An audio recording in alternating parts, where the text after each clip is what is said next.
Ever get the feeling like some people are just, wired differently? Oh, absolutely. Today, we're really diving deep into, one guy who embodies that. Definitely. This should be good. Rokas Eltermanas. He's this creative director, built this massive agency, but... It's his methods. Yeah.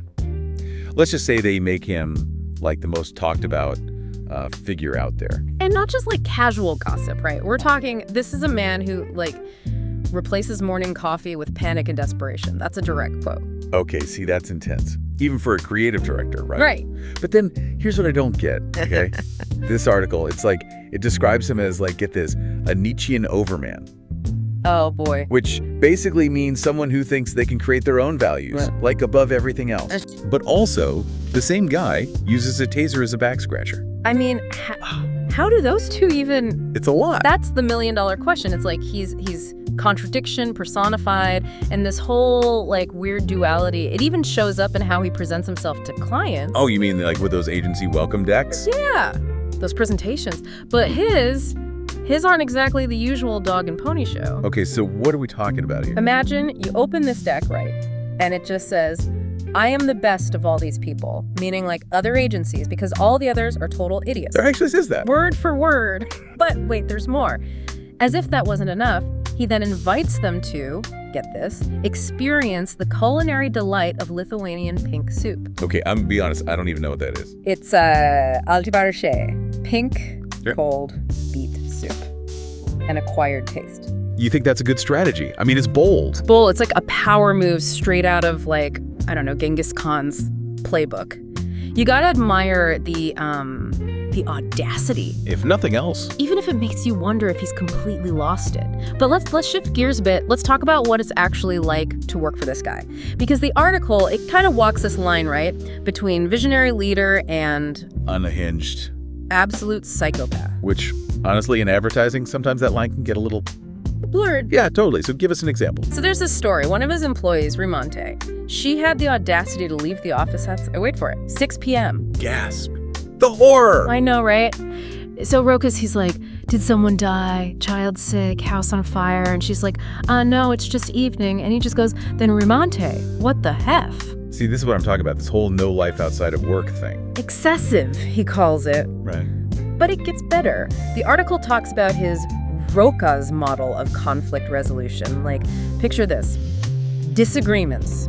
Not settled with calm, rational discussion. Oh no, we're talking pepper spray, emotional manipulation, and for some reason, virtual reality. Yeah, hold up. Pepper spray.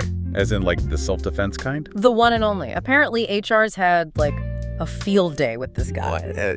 There was even, get this, an incident where they tried to address some of his behavior, professionally, and he ended up, like, virtually brandishing a revolver during the meeting. Okay, for children. Yeah, like in some kind of VR, I guess. It's like he's living in a video game or something. A virtual revolver. Seriously, what is this guy's deal? Right, like what century is he living in? And you would think, like, after that whole incident, maybe a little self-reflection.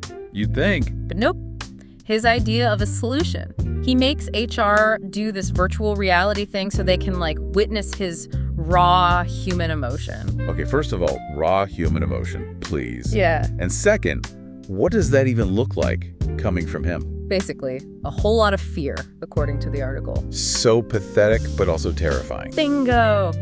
But wait, it gets weirder. We gotta talk about these overworkation retreats he does. Okay, I feel like that's like a whole other can of worms. Right, so picture this. A bunch of adults, locked in this office, no windows, working 24/7, hopped up on caffeine and, like, constantly terrified of setting him off. Sounds healthy. Oh, and I forgot to mention the Pampers. Hold up, Pampers.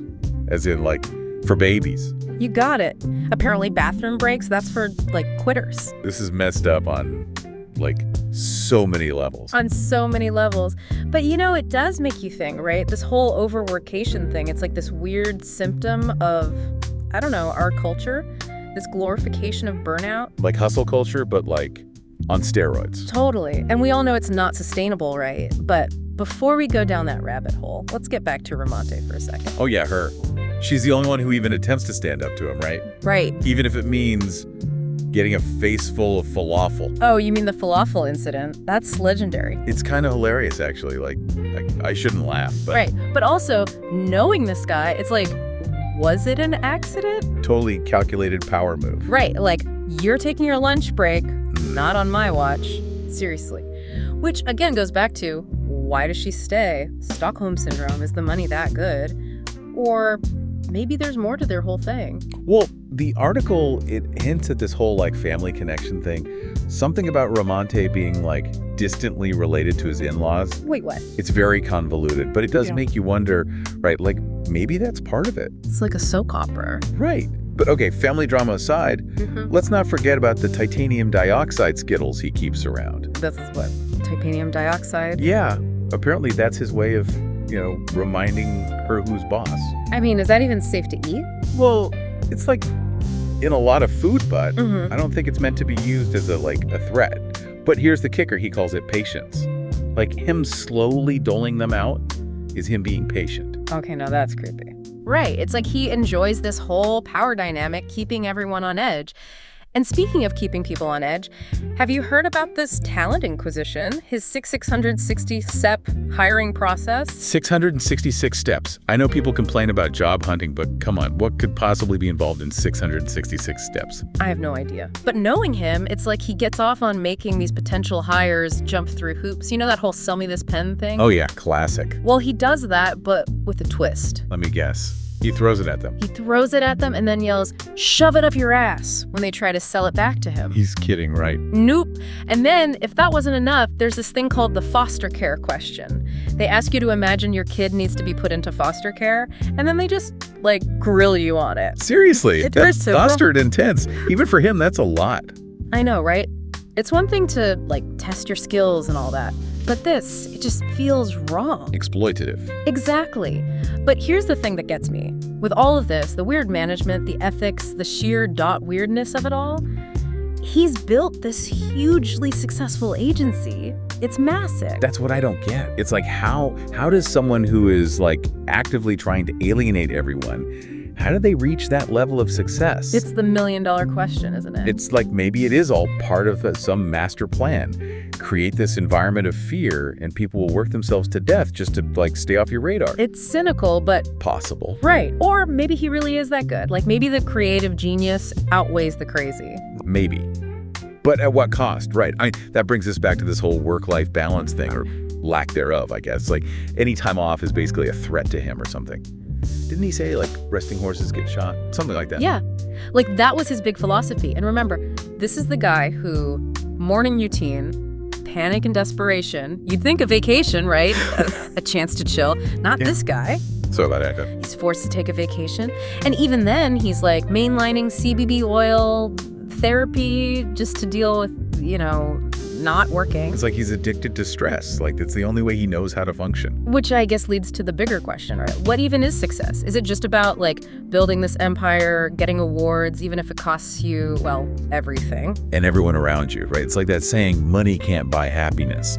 I'm starting to think maybe creative genius can't either, especially not the way he's going about it. Yeah, it makes you think. There's something to be said for finding a way to do what you love, but without the self-destruction, the burnout. Rokas might be this creative force, but he's also kind of a cautionary tale. Definitely a cautionary tale. So to everyone listening, right, what's your definition of success?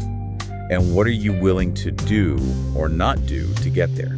Those are big questions. Because sometimes it's not even about can I, it's should I. That's a good point. Well, on that note, we'll leave you to ponder the enigma that is Rokas Eltermanas. Thanks for joining us for this deep dive. Until next time, stay curious.